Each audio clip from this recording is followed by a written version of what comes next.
Hi there, and welcome back to the Healthy Little Moments podcast. I'm your host, Dorota, and I'm so excited to dive into today's episode because we're going to talk about reclaiming your health and power through one of the most fundamental aspects of our lives, which is our food. So I know that the world of nutrition can feel overwhelming. There are a million different diet trends out there and fads and telling you what's good and what's bad. And today, we're going to actually take a step back from all of that and focus on something much more profound, and that's the science of healing through food. This episode is all about the anti-inflammation diet. This is not a trend. It is not a restrictive plan, but it's really just a way of eating that naturally lowers inflammation in our body. So it isn't about cutting carbs, counting calories, or following rules that make eating really stressful. And I personally don't believe in any of that because I feel like it just doesn't set us up for success.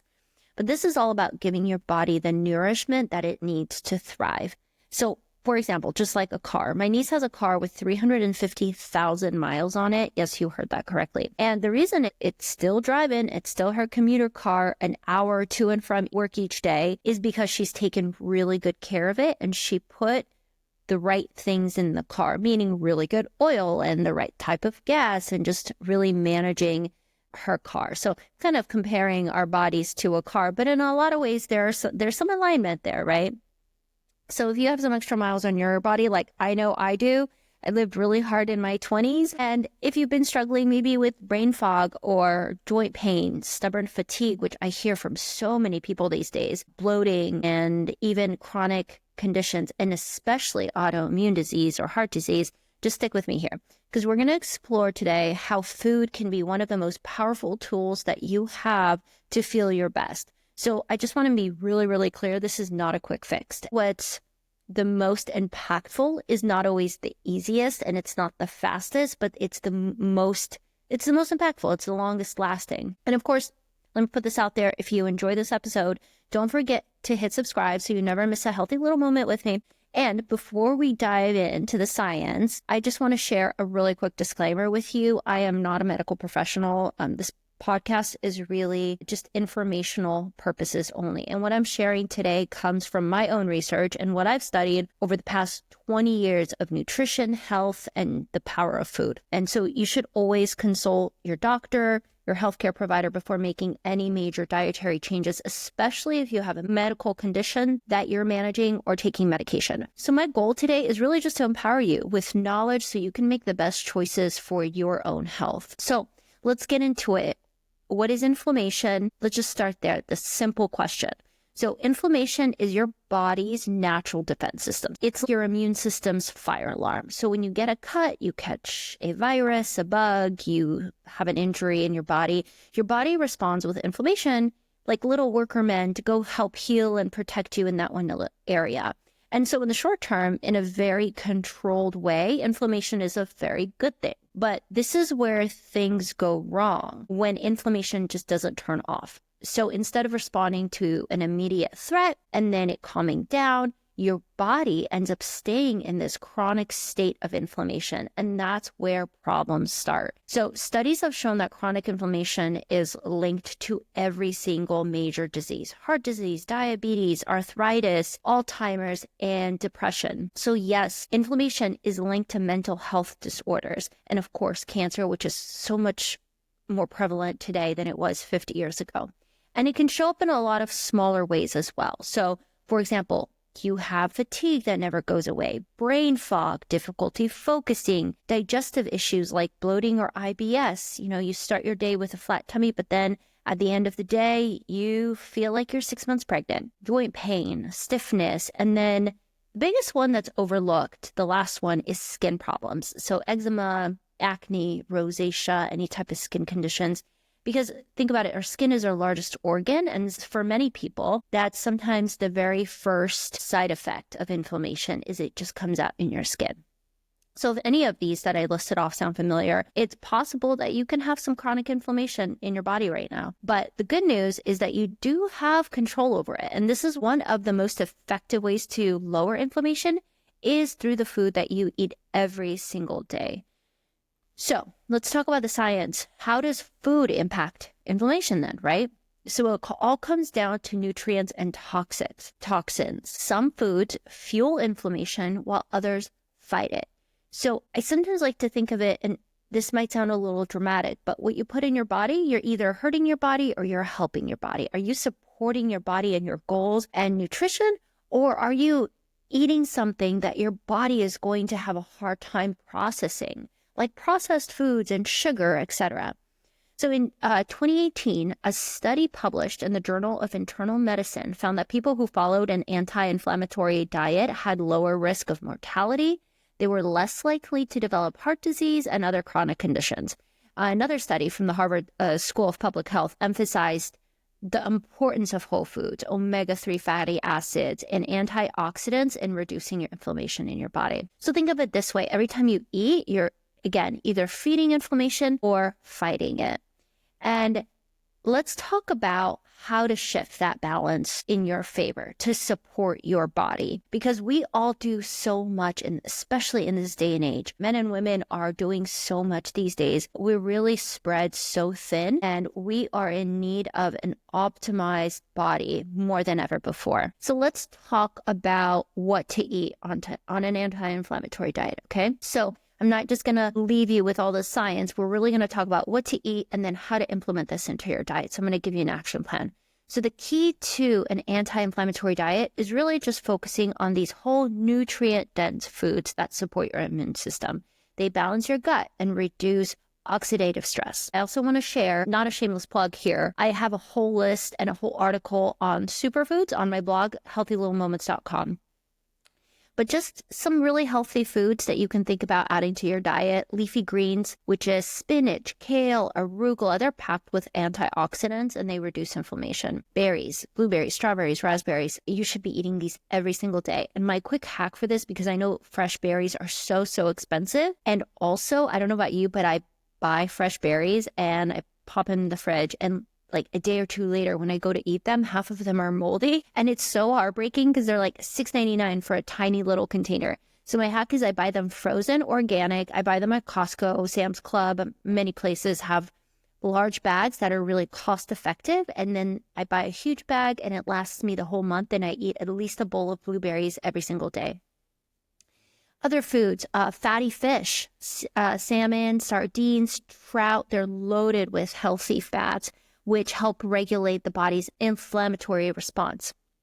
Nuts and seeds, almonds, walnuts, flax seeds, chia seeds, these are really easy to just add to whatever you're already eating. Healthy fats like avocado and extra virgin olive oil, they are filled with monosaturated fats that help promote heart health, and that also combats inflammation. Turmeric and ginger, these two spices have been around for centuries. Just natural anti-inflammatory and immune boosting. They are just filled with anti-inflammatory properties. And then last one is green tea. This is a just complete powerhouse drink. It just supports longevity. I know many cultures drink green tea religiously every single day. And the last thing that I want to mention, which I should have mentioned first, but hydration is essential. It is key. It is the foundation to all of this, because drinking plenty of water helps your body and your organs naturally flush out toxins, and it supports your body's natural healing process. So if you see on social media, everybody talks about natural detox, drink this, do this, buy this pill,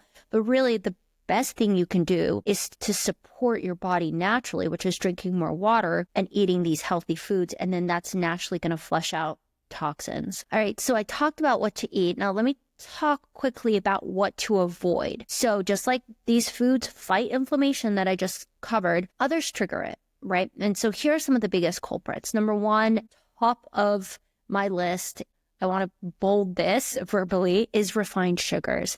So sugar consumption spikes our blood sugar levels and it promotes inflammation. This is, think sodas, candy, baked goods, processed snacks that you pick up at the gas station when you're pumping gas and you're really hungry. Second is quickly behind refined sugar is processed foods. So many packaged foods contain artificial additives, preservatives, unhealthy fats, dyes. All of this contributes to inflammation. And if you follow me on any social media or anywhere, you know that I'm such a big proponent of knowing the ingredients that are going into our foods. And unfortunately with processed foods, we just don't know. We don't know what's in these additives, which is why I think that's strategic, but that's a conversation for another day. Next on my do not eat list or minimize list is refined carbs. So that's pasta, pastries, anything made from refined flour. I think there's enough out there now for at least 10, 20 years that we know this isn't really great for us. Next, trans fats and unhealthy oils. I'm very, very vocal about how bad seed oils are for us. And if you're to cut out one thing, I would say just to swap out your seed oils like canola, corn oil, vegetable oil, cut that out and just substitute it for butter, avocado oil, or olive oil. And I would say seed oils, unhealthy oils are our biggest contributor to chronic inflammation, because anytime your body is trying to bounce back, and if we eat something with seed oils every day, we just stay in that constant chronic inflammation. Next is excessive alcohol. Drinking too much alcohol, we know can disrupt our gut. But I'm going to tell you, I hate to burst your bubble, be the bearer of bad news, but no alcohol is good for us. So now they're debunking all of those studies that we saw. A glass a day. That's actually not true. Any amount of alcohol increases markers for cancer and just increases inflammatory markers across the board. And the last one, which I'm probably the most passionate about, that's not talked about enough, is dairy. And while this isn't inflammatory for everyone, I would say 9 out of 10 people that I talk to, and I talk to a lot of people about this, they have dairy issues. And these are a huge trigger for your gut. And it actually is really disruptive to anybody who is struggling with autoimmune conditions or digestive issues, especially. And interestingly, anybody who has been told to cut out gluten should also cut out dairy. And I'm going to record a whole segment on gluten and dairy in the next couple of weeks. But there's actually a protein in dairy that mimics gluten, so your body can't really differentiate. So that's just something to consider. So I'm going to touch on a really quick story. So my son had a rash and we took him to the pediatrician just last week. And the doctor was looking at it. She said, it could be eczema because my husband has eczema. His whole family's had it.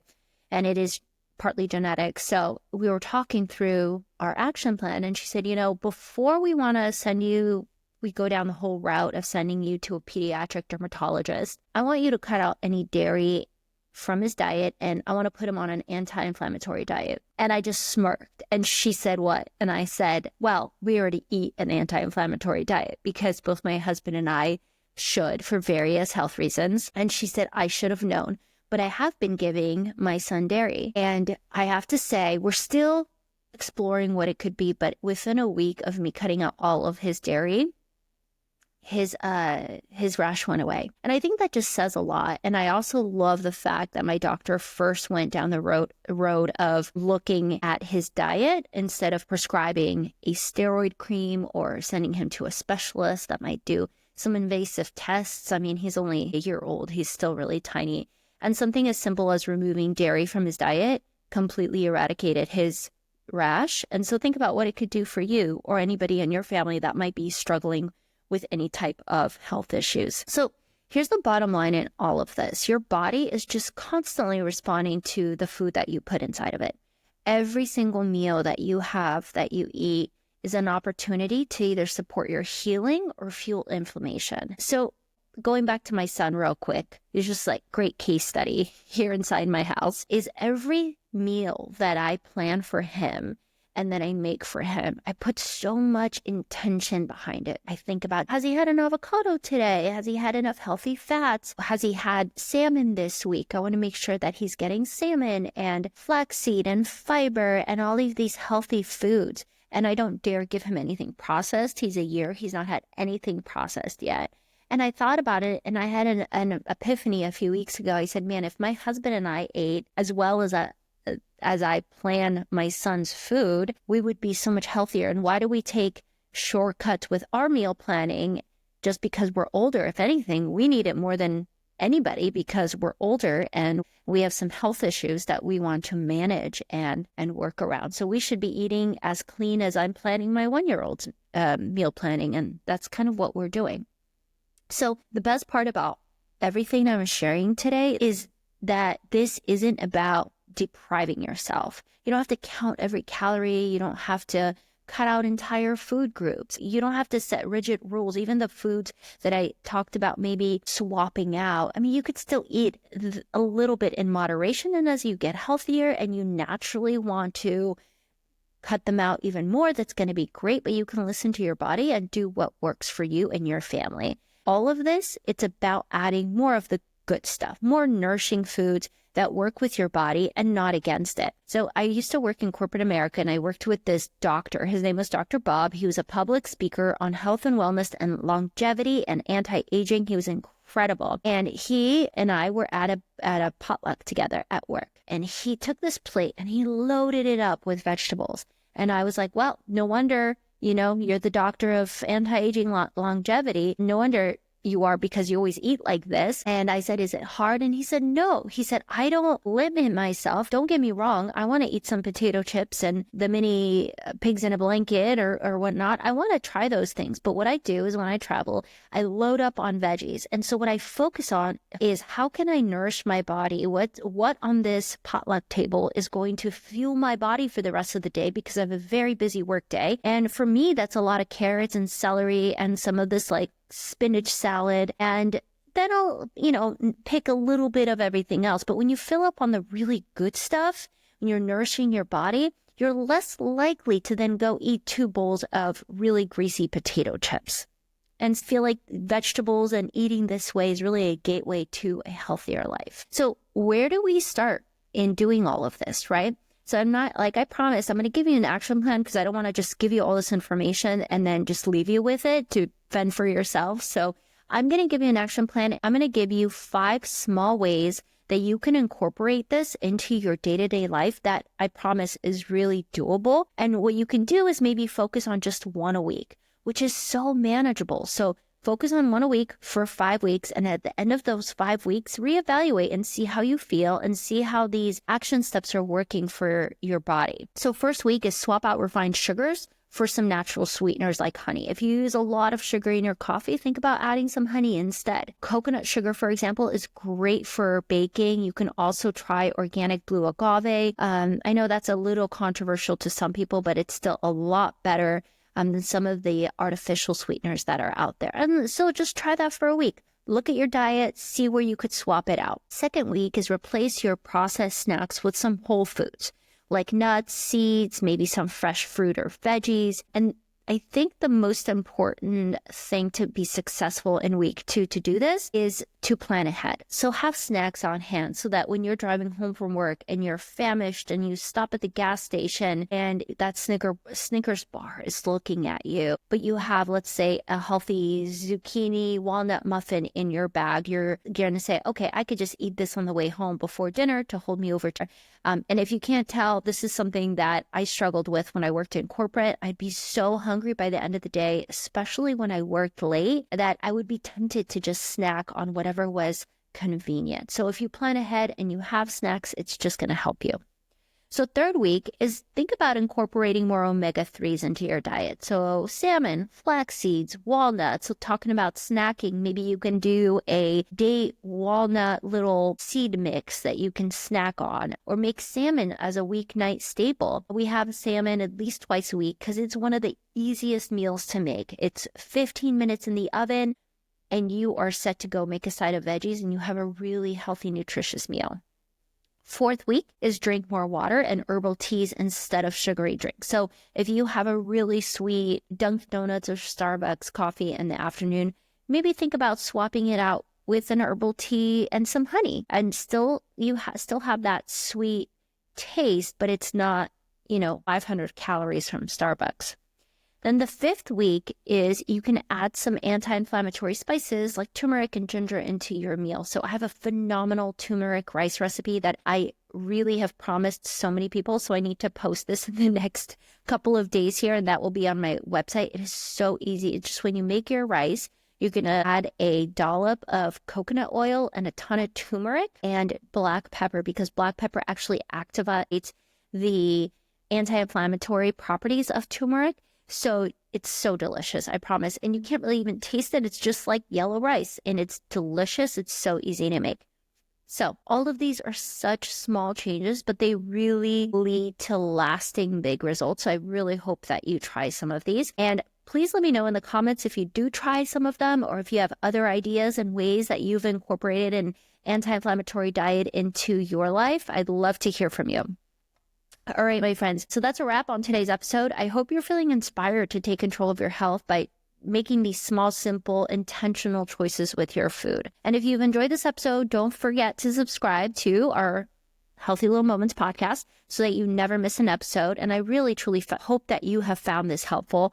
And if you have, I'd love if you could leave a review. It helps more people discover the podcast and just start their own journey to feeling their best.